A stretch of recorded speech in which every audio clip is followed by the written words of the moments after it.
Chapter 3. The Letters from No One. The escape of the Brazilian boa constrictor earned Harry his longest ever punishment. By the time he was allowed out of his cupboard again, the summer holidays had started and Dudley had already broken his new video camera, crashed his remote control airplane, and, first time out on his racing bike, knocked down old Mrs. Fig as she crossed Privet Drive on her crutches. Harry was glad school was over, but there was no escaping Dudley's gang, who visited the house every single day. Piers, Dennis, Malcolm, and Gordon were all big and stupid, but as Dudley was the biggest and stupidest of the lot, he was the leader. The rest of them were all quite happy to join in Dudley's favorite sport, Harry hunting. This was why Harry spent as much time as possible out of the house, wandering around and thinking about the end of the holidays, where he could see a tiny ray of hope. When September came, he would be going off to secondary school and, for the first time in his life, he wouldn't be with Dudley. Dudley had been accepted at Uncle Vernon's old private school, Smeltings. Piers Polkiss was going there too. Harry, on the other hand, was going to Stonewall High, the local public school. Dudley thought this was very funny.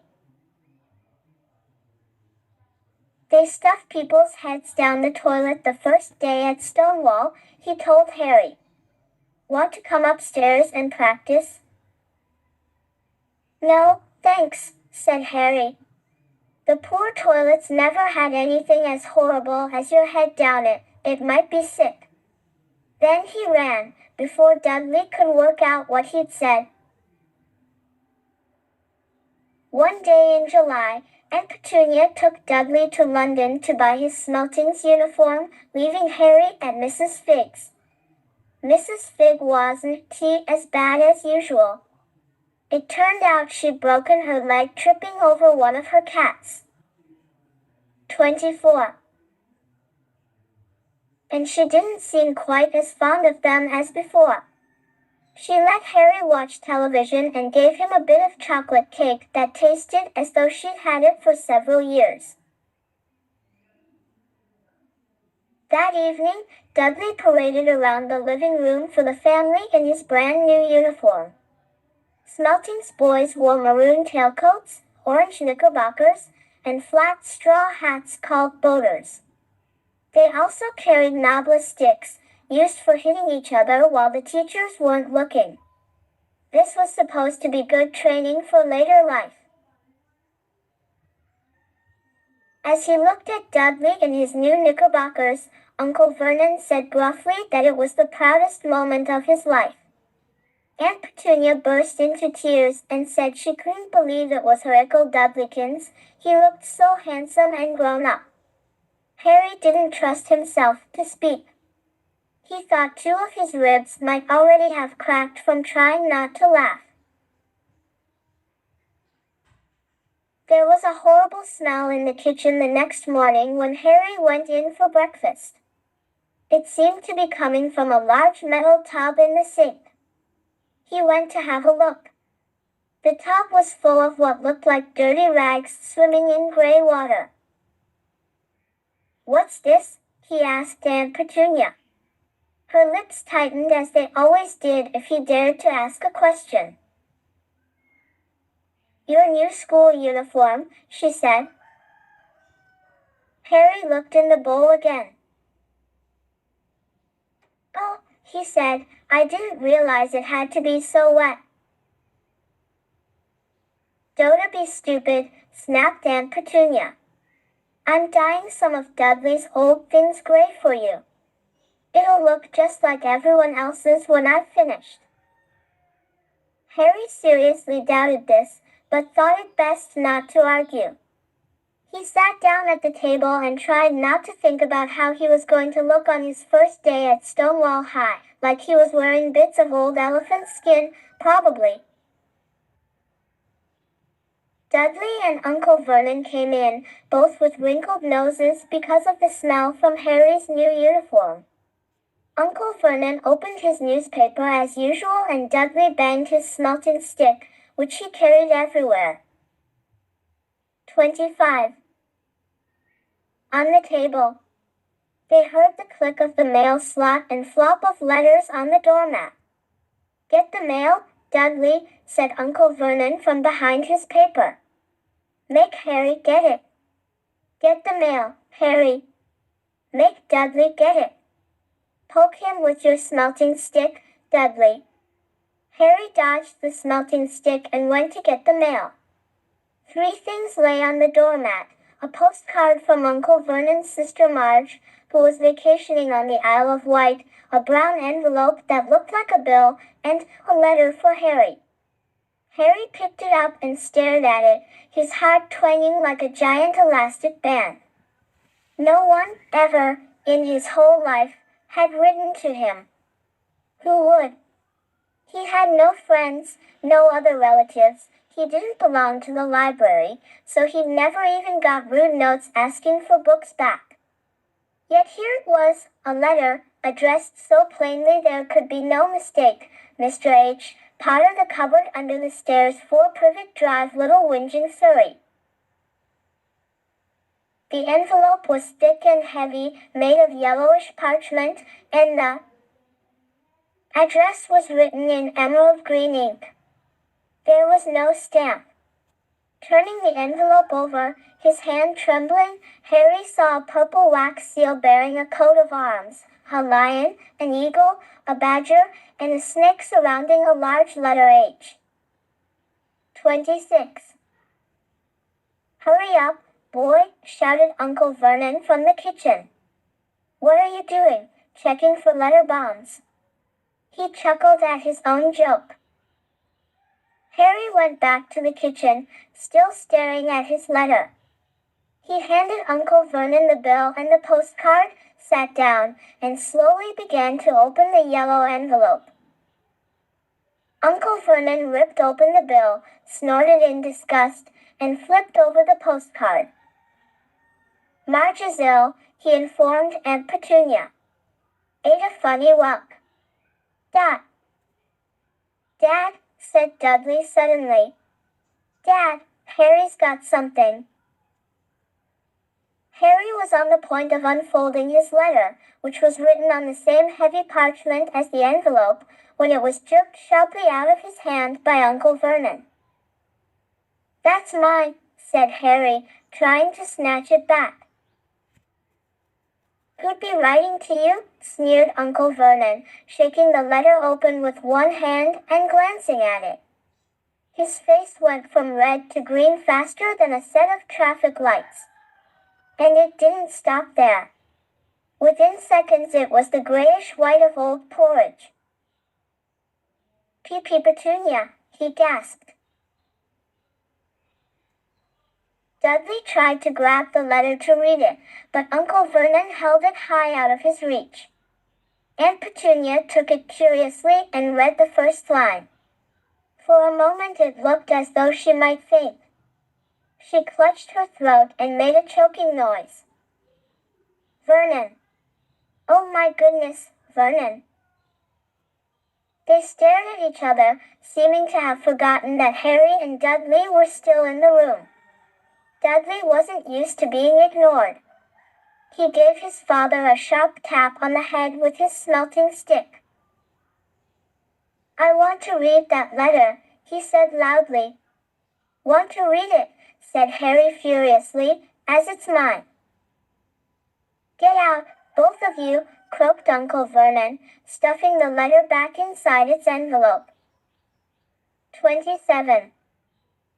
Harry didn't move. "I want my letter," he shouted.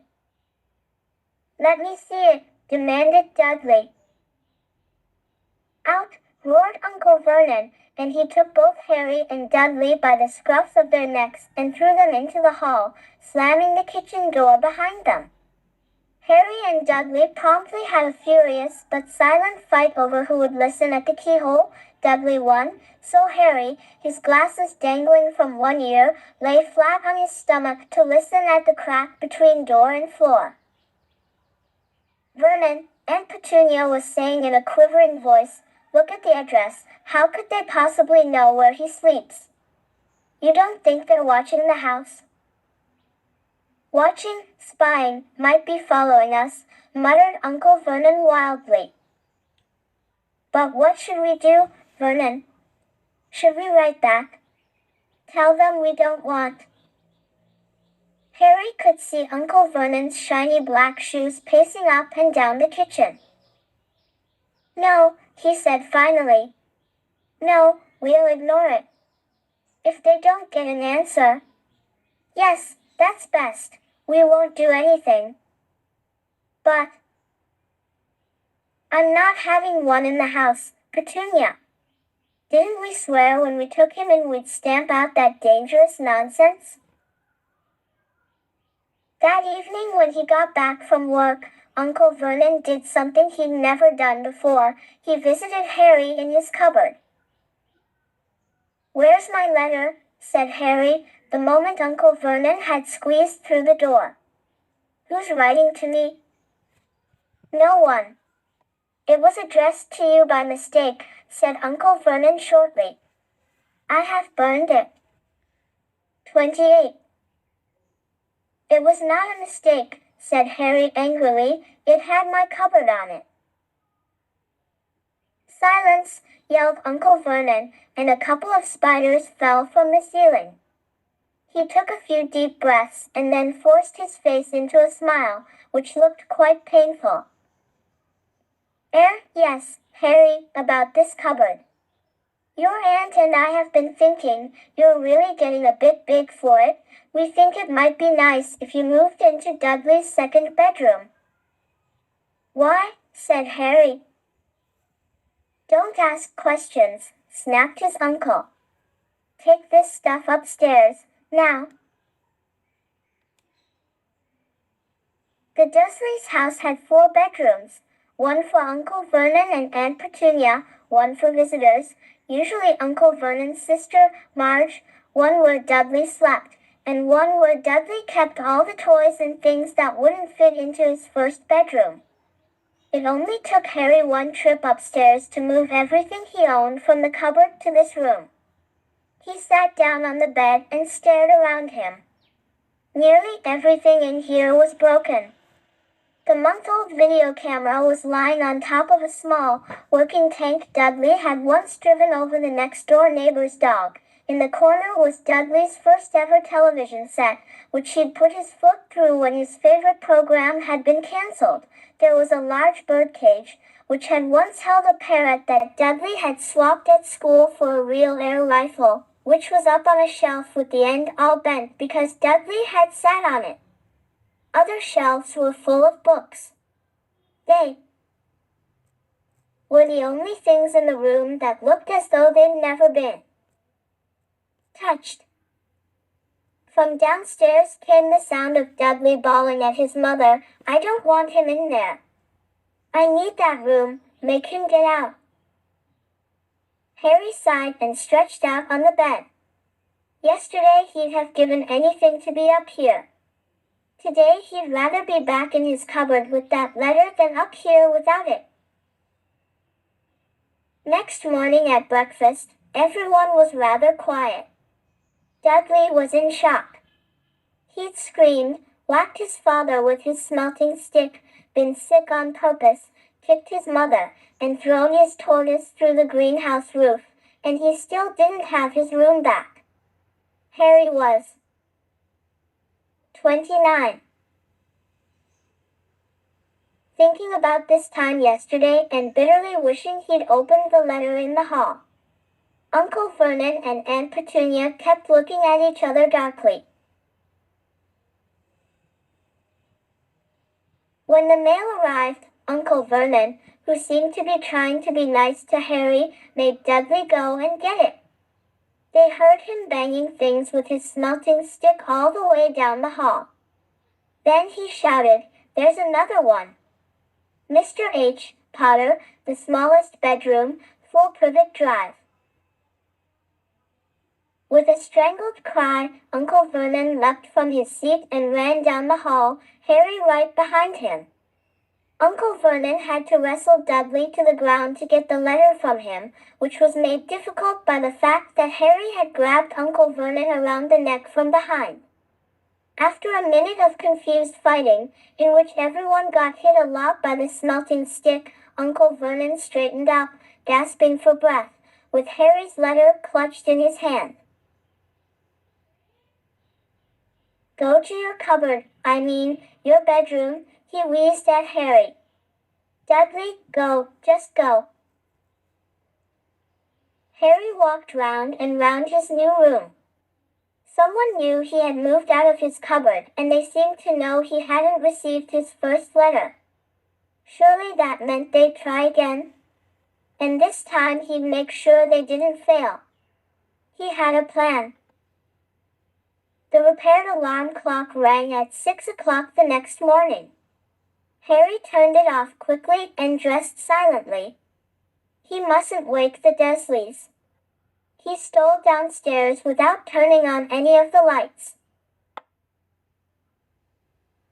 He was going to wait for the postman on the corner of Privet Drive and get the letters for number 4 first. His heart hammered as he crept across the dark hall toward the front door. Harry leapt into the air. He'd trodden on something big and squashy on the doormat, something alive. Lights clicked on upstairs, and to his horror Harry realized that the big, squashy something had been his uncle's face. Uncle Vernon had been lying at the foot of the front door in a sleeping bag, clearly making sure that Harry didn't do exactly what he'd been trying to do. He shouted at Harry for about half an hour and then told him to go and make a cup of tea. Harry shuffled miserably off into the kitchen, and by the time he got back, the mail had arrived right into Uncle Vernon's lap. 30. Harry could see 3 letters addressed in green ink. "I want," he began, but Uncle Vernon was tearing the letters into pieces before his eyes. Uncle Vernon didn't go to work that day. He stayed at home and nailed up the mail slot. "See," he explained to Aunt Petunia through a mouthful of nails, "if they can't deliver them, they'll just give up."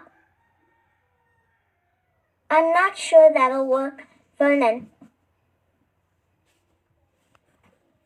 "Oh, these people's minds work in strange ways, Petunia. They're not like you and me," said Uncle Vernon, trying to knock in a nail with the piece of fruitcake Aunt Petunia had just brought him. On Friday, no less than 12 letters arrived for Harry. As they couldn't go through the mail slot, they had been pushed under the door, slotted through the sides, and a few even forced through the small window in the downstairs bathroom. Uncle Vernon stayed at home again. After burning all the letters, he got out a hammer and nails and boarded up the cracks around the front and back doors so no one could go out. He hummed "Tiptoe Through the Tulips" as he worked, and jumped at small noises. On Saturday, things began to get out of hand. 24 letters to Harry found their way into the house, rolled up and hidden inside each of the 24 eggs that their very confused milkman had handed Aunt Petunia through the living room window. While Uncle Vernon made furious telephone calls to the post office and the dairy trying to find someone to complain to, Aunt Petunia shredded the letters in her food processor. "Who on earth wants to talk to you this badly?" Dudley asked Harry in amazement. On Sunday morning, Uncle Vernon sat down at the breakfast table looking tired and rather ill, but happy. "No post on Sundays," he reminded them cheerfully as he spread marmalade on his newspapers. "No damn letters today." Something came whizzing down the kitchen chimney as he spoke and caught him sharply on the back of the head. Next moment, 30 or 40. 31. Letters came pelting out of the fireplace like bullets. The Dursleys ducked, but Harry leapt into the air trying to catch one. Out! Out! Uncle Vernon seized Harry around the waist and threw him into the hall. When Aunt Petunia and Dudley had run out with their arms over their faces, Uncle Vernon slammed the door shut. They could hear the letters still streaming into the room, bouncing off the walls and floor.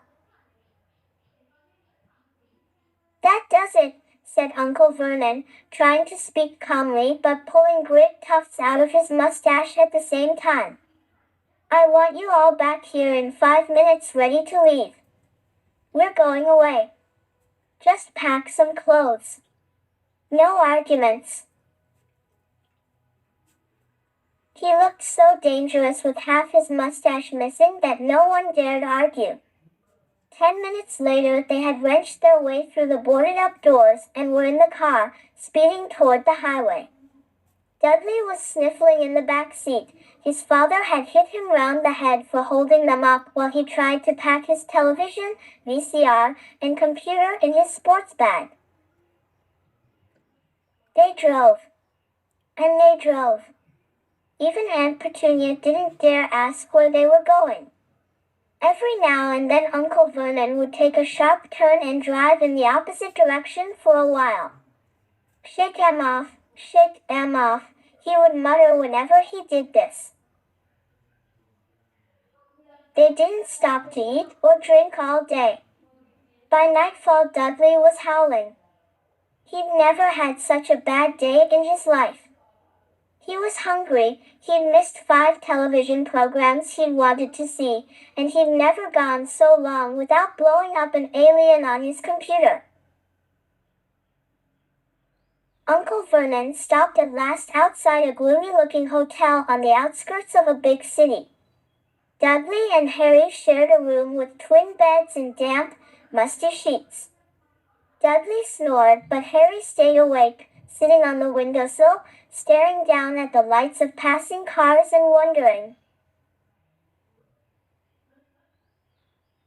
They ate stale cornflakes and cold tinned tomatoes on toast for breakfast the next day. They had just finished when the owner of the hotel came over to their table. Excuse me, but is one of you Mr. H. Potter? Only I got about an 100 of these at the front desk. She held up a letter so they could read the green ink address. Mr. H. Potter. Room 17. Railview Hotel. Cokeworth. Harry made a grab for the letter, but Uncle Vernon knocked his hand out of the way. The woman stared. I'll take them, said Uncle Vernon, standing up quickly and following her from the dining room. Wouldn't it be better just to go home, dear? Aunt Petunia suggested timidly hours later, but Uncle Vernon didn't seem to hear her. Exactly what he was looking for, none of them knew. He drove them into the middle of a forest, got out, looked around, shook his head, got back in the car, and off they went again. The same thing happened in the middle of a plowed field, halfway across a suspension bridge, and at the top of a multi-level parking garage. Daddy's gone mad, hasn't he? Dudley asked Aunt Petunia dully late that afternoon. Uncle Vernon had parked at the coast, locked them all inside the car, and disappeared. It started to rain. Great drops beat on the roof of the car. Dudley sniveled. It's Monday, he told his mother. The Great Umberto's on tonight. I want to stay somewhere with a television. Monday. This reminded Harry of something. If it was Monday, then you could usually count on Dudley to know the days the week, because of television, then tomorrow, Tuesday, was Harry's 11th birthday. Of course, his birthdays were never exactly fun. Last year, the Dursleys had given him a coat hanger and a pair of Uncle Vernon's old socks. Still, you weren't 11 every day. 33. Uncle Vernon was back and he was smiling. He was also carrying a long, thin package and didn't answer Aunt Petunia when she asked what he'd bought.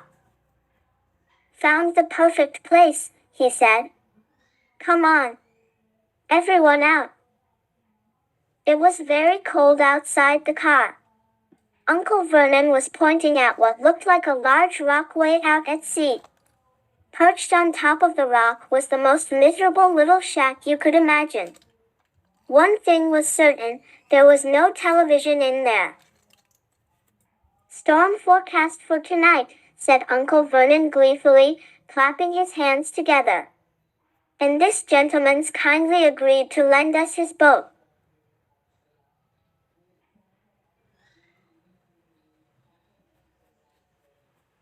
A toothless old man came ambling up to them, pointing, with a rather wicked grin, at an old rowboat bobbing in the iron-gray water below them. I've already got us some rations, said Uncle Vernon, so all aboard.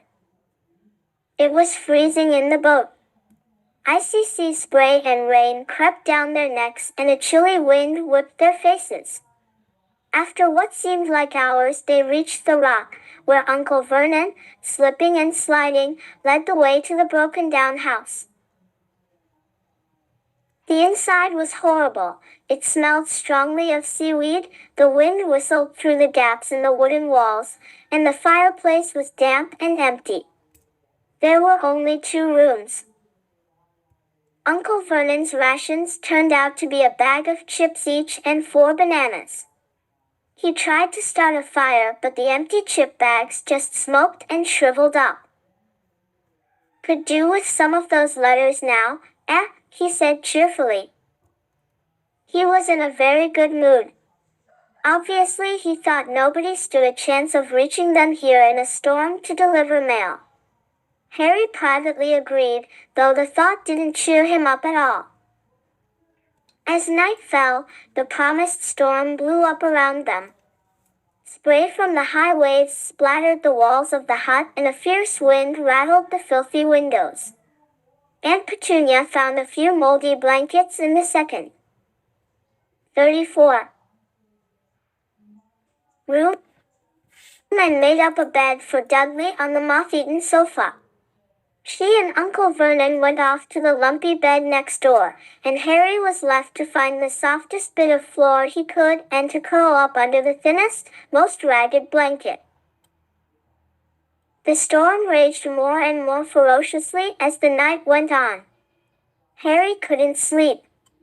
He shivered and turned over, trying to get comfortable, his stomach rumbling with hunger. Dudley's snores were drowned by the low rolls of thunder that started near midnight. The lighted dial of Dudley's watch, which was dangling over the edge of the sofa on his fat wrist, told Harry he'd be 11 in 10 minutes' time. He lay and watched his birthday tick nearer, wondering if the Dursleys would remember at all, wondering where the letter writer was now. 5 minutes to go. Harry heard something creak outside. He hoped the roof wasn't going to fall in, although he might be warmer if it did. 4 minutes to go. Maybe the house in Privet Drive would be so full of letters when they got back that he'd be able to steal one somehow. 3 minutes to go. Was that the sea, slapping hard on the rock like that? And 2 minutes to go, what was that funny crunching noise? Was the rock crumbling into the sea? 1 minute to go and he'd be 11. 30 seconds, 20, 10. 9, maybe he'd wake Dudley up, just to annoy him. 3, 2, 1. Boom. The whole shack shivered and Harry sat bolt upright, staring at the door. Someone was outside, knocking to come in.